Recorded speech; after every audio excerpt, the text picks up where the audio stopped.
Good afternoon, everyone. I'm Daniel Qadir, and I'm working as a research fellow in Net Zero Industrial Innovation Center.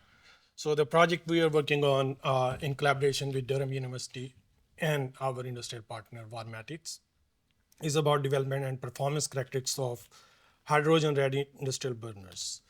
So a little bit background about our industrial partner, which is Varmatic, who provides space heaters based on natural gas and propane. And they're interested in moving to hydrogen based heaters. So the whole project revolves around making it a viable commercial product and how to make these already existing industrial burners, which are developed product, to shift to hydrogen based burners, and where we don't have to do much because they do have their own control system well developed. So they're more interested in developing a system where they can easily and safely use hydrogen based industrial burners. So a few objectives, key objectives I have already outlined here.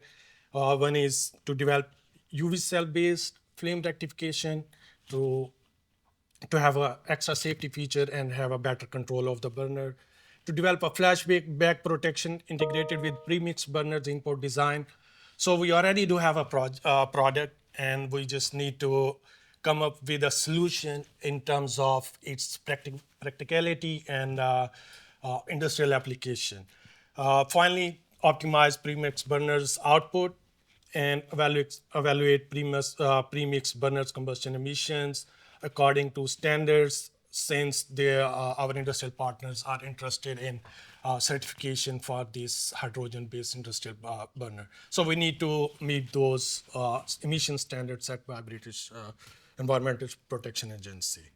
And so to begin with, uh, we have to kind of break it down in a small pieces before going directly into industrial burners.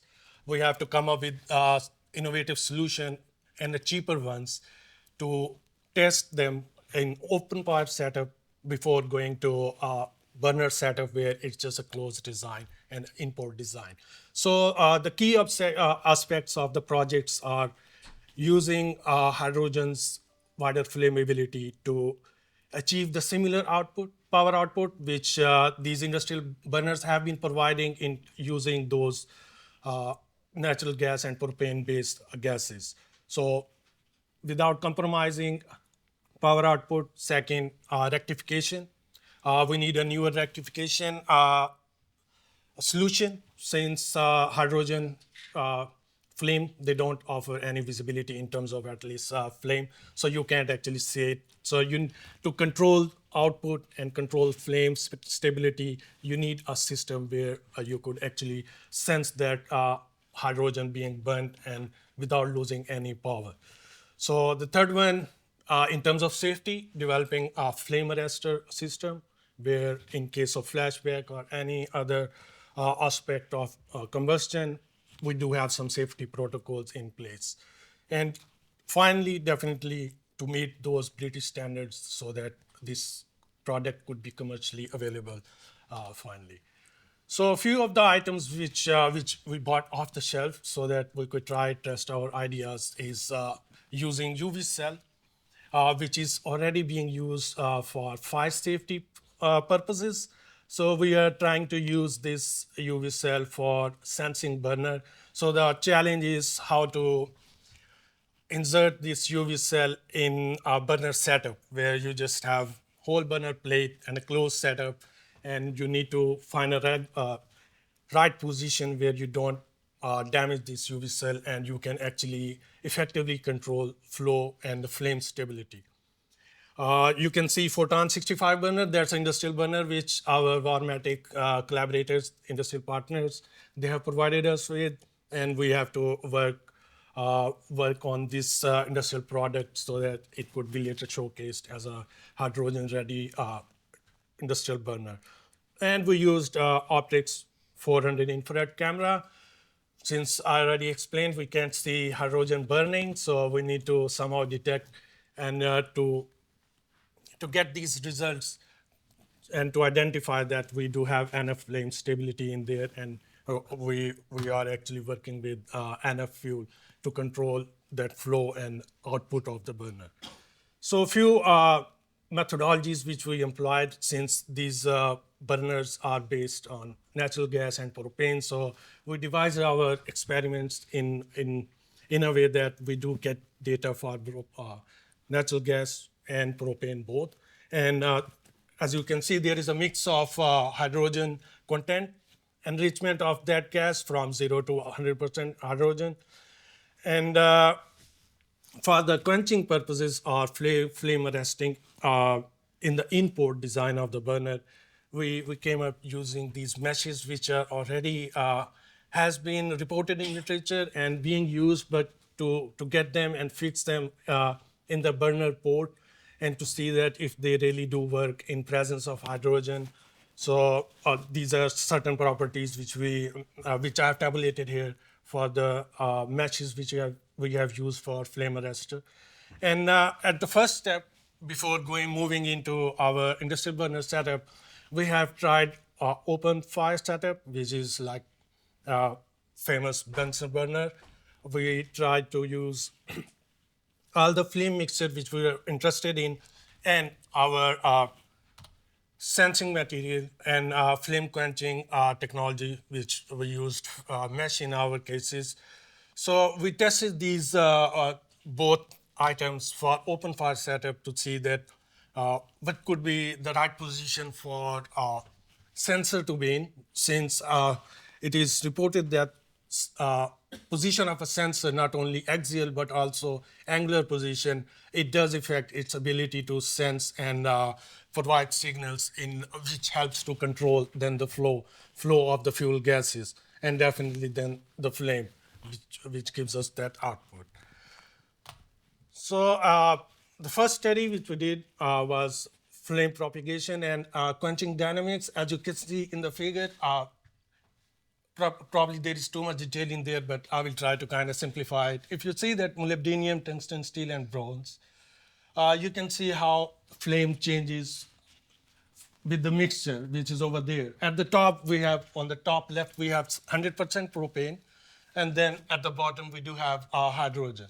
So at the first column, where there is no quenching material used, you can see the shape of the flame, which is natural shape, varying from flame to fuel to fuel. During the hydrogen 100% fuel, you do get this jet flame, which is kind of straight because of hydrogen flames speed.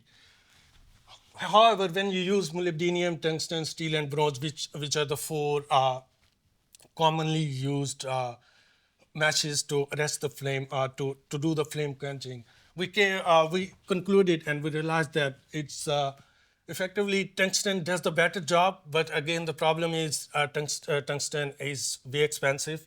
However, molybdenum does offer a comparative quenching ability, and it is cheaper to around like 30% cheaper than tungsten in terms of that.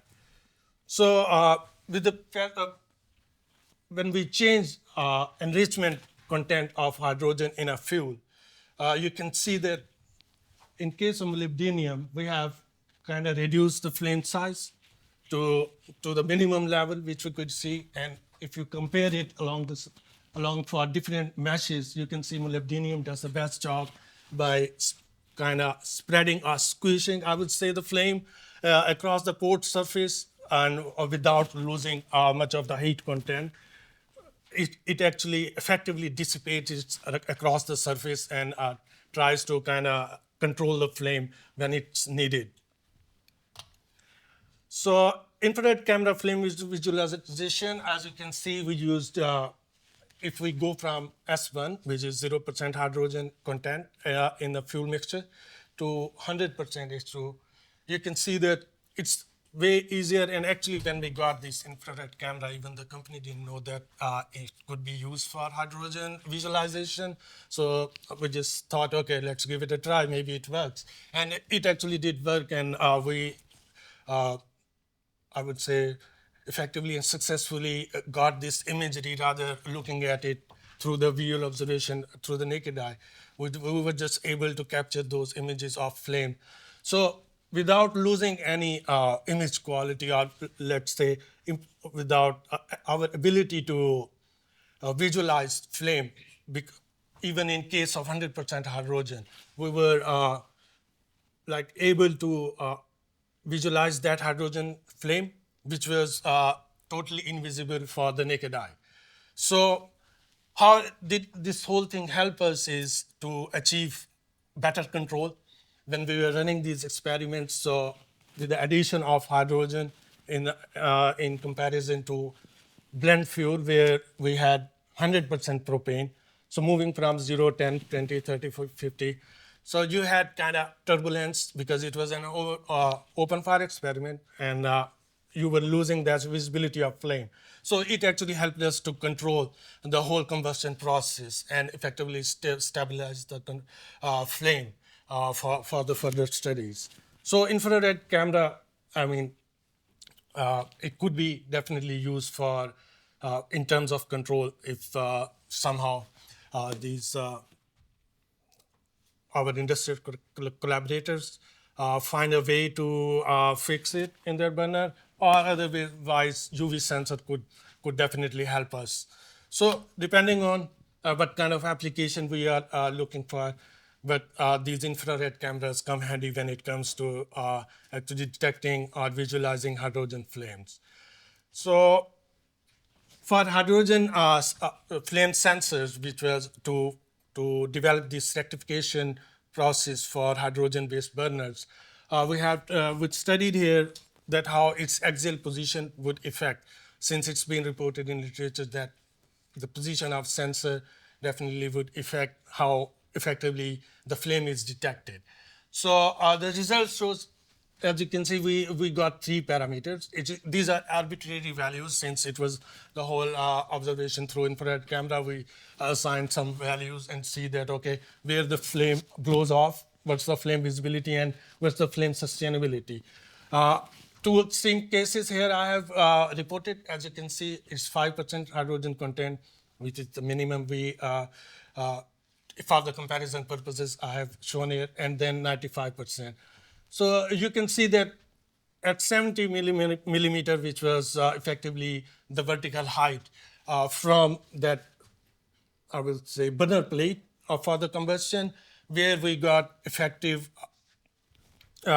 performance of the sensor. Otherwise, either we were losing sustainability or sustainability of the flame, and visibility definitely depending on mixture, hydrogen content in a mixture, we had this, and then flame blow off. However, the perfect position for a sensor to be fixed in a burner design, for our case, we found that it's like 70 millimeter, rather 0, 20, and 30. So 70 millimeter is where we think that we will proceed for our practical application of industrial burner. An important graph, as you can see here, is like after a certain value, like which is 65% to 100%, you don't see any much difference in signal output coming out of UV sensor, which means that let's say at higher content of hydrogen in a mixer fuel, sensor output is going to be same after certain limit. So you don't have to be really worried about like what kind of a content should be there if UV sensor should be applied. So let's say from 50 to 60, 70, 80%, since our industrial partners, they are already kind of worked with 40%, and they are looking up to move to 100%. So in that sense, it's very valuable information which we got that these sensors for higher hydrogen enrichment content in the blended fuel, they tend to actually provide the similar like a plateau, and there is no increase or decrease in with the change of the position of the sensor at 0, 70 or 170. It won't matter if the hydrogen content is there, and definitely makes sense that being UV sensor, it will just get that radiation from the hydrogen flame. The more content is there, so it's easy for that UV cell to find that. So another aspect, which was angular orientation of hydrogen enriched flame using the UV sensor.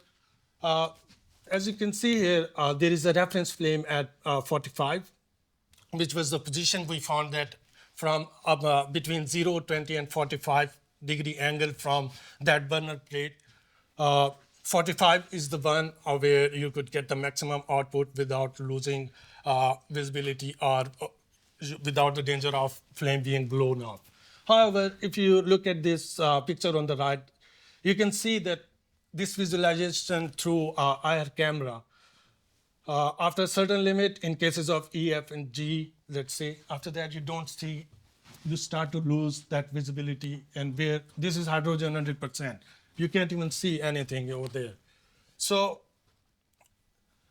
in terms of applicability of those cameras to help us achieve the control over that flame, and in return to control the whole combustion process for our burner, it's very insightful for us to see and realize that when it comes to controlling that combustion process for industrial application, uh, not necessarily it is kind of drawback to use hydrogen, because you can actually see it and you can find a way around it to control the whole combustion process.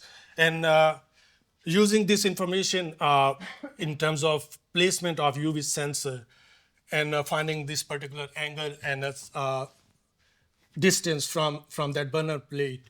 So we are planning to kind of use this for our import study, where we are planning to insert this UV sensor. Challenge being that how to protect UV sensor in that industrial burner, because the temperature at which hydrogen is going to burn is around 1900 or 2000 cc. So that's what we are looking at right now. However, this is emission results for propane blended fuel with hydrogen. And this is qualitative data. We didn't quantify it because we just wanted to get the gist of that, what we are getting when we are enriching our fuel, in our case propane, and with the hydrogen. So the biggest, I would say, polluter which were detected easily, since it's a qualitative data, is water molecule and CO2. However, NO and H2, which was probably because of excessive flow into the fuel, we found out that CO2 and H2O, at least with the blended fuel of the propane case, is going to be the biggest emission. But again, other information is already kind of well known that hydrocarbon-based fuel is going to give you more CO2. That's why we are moving to H2 also. So yeah, these are key findings which we came up with so far, and we are planning to kind of use this information when we are moving our from open fire setup to import design, where we will be actually using this information and kind of come up with a solution for that industrial product.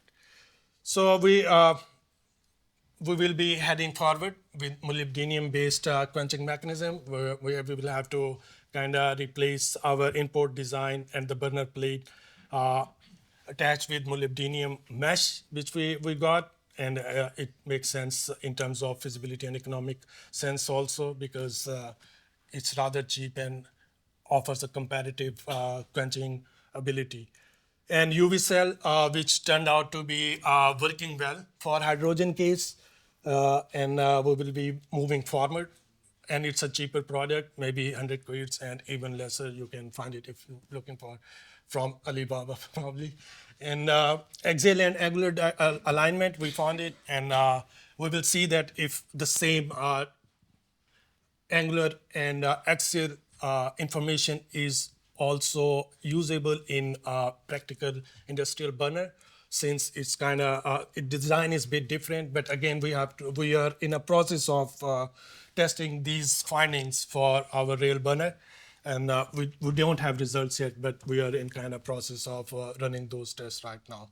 And definitely infrared cameras for not for home application, but our in industrial setup, they can be used to kind of monitor hydrogen-based flames and to monitor the whole combustion process to effectively control the heat output or modulation of industrial burner. And definitely, finally, hydrogen blending to conventional fuel mixing could also be helpful in lowering NOx emissions. Well, it will again depend that how effectively you control your flame temperatures and how effectively you control your combustion. However, it gives us option that if we are worried about CO2 emissions, and in case of hydrogen NOx emission, it could still be controlled. And yeah, these are our key findings so far. And thank you very much. And in case you have Okay, just before I open to the panel, I've got a couple of basic questions for people who don't understand too much about hydrogen combustion. Yeah. So can you explain the difference then typically between a methane natural gas flame and what you get with a hydrogen flame, and why is there differences? And the second part of the question as well then to ask is about NOx emissions. So where does NOx come from, and what techniques can be used to minimize NOx emissions with hydrogen combustion? So here's a picture which effectively explains that how different fuel type and enrichment of hydrogen does affect. So if we are looking at first picture, which is totally propane based or our main fuel, you can see even in your daily life you can see literally the flame, and it is because of those hydrocarbons you are burning in there. However, in terms of hydrogen, you don't have any hydrocarbons involved in it. There is no carbon, there is no soot, and there is no burning product, so you can't see anything. So hydrogen flame in that sense is just kind of, it's there and it's not there unless you use particular technology, let's say infrared. And second, in terms of NOx, is when you ask, it's because hydrogen burns at higher temperature, most like 2200 centigrades. So which in reaction with atmospheric nitrogen causes these NOxes and NO2 or NO nitrous oxide. So which in terms of, if we talk about conventional fuels, conventional fuels also burn propane and methane around 1900, but again, we do have oxidation reaction there. However, we don't have, we have largely CO2 kind of project as a product, or whatever is included. In case of natural gas, we do have some mercaptans in there. So because of that, we have the sulfur components in our emission also. So in case of hydrogen, we don't have that luxury, let's say. So the only luxury or drawback, in other words, is that you do have higher temperatures, which could effectively give you a reaction with nitrogen in air and causes NOxes and H2O in particular cases also. Yes. And to control, do you mean? And how do we minimize NOx emissions? Well, there are different ways. Let's say if we effectively could control hydrogen flame in terms of temperature without losing heat.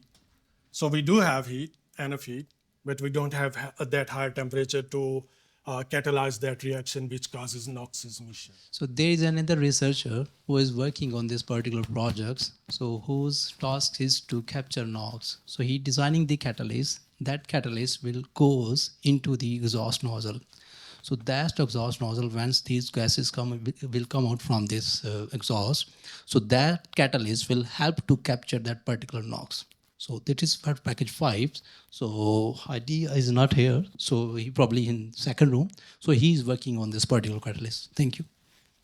Yeah, and before he starts doing, we need to provide him some emission data from our industrial burner running with real conditions which they generally use, having the same heat output, which these burners are designed, which is around 25 to 65, if I correctly remember, kilowatt hours. So what we are trying to achieve here is we don't want to lose that industrial burners output. We want it to be safe, and we want it to be certified in terms of emissions. So once we run it for our industrial burner setup, we are planning to get that emission data and feed that to our partners, which are located at Durham University, to see that if they come up with some catalyst of their own to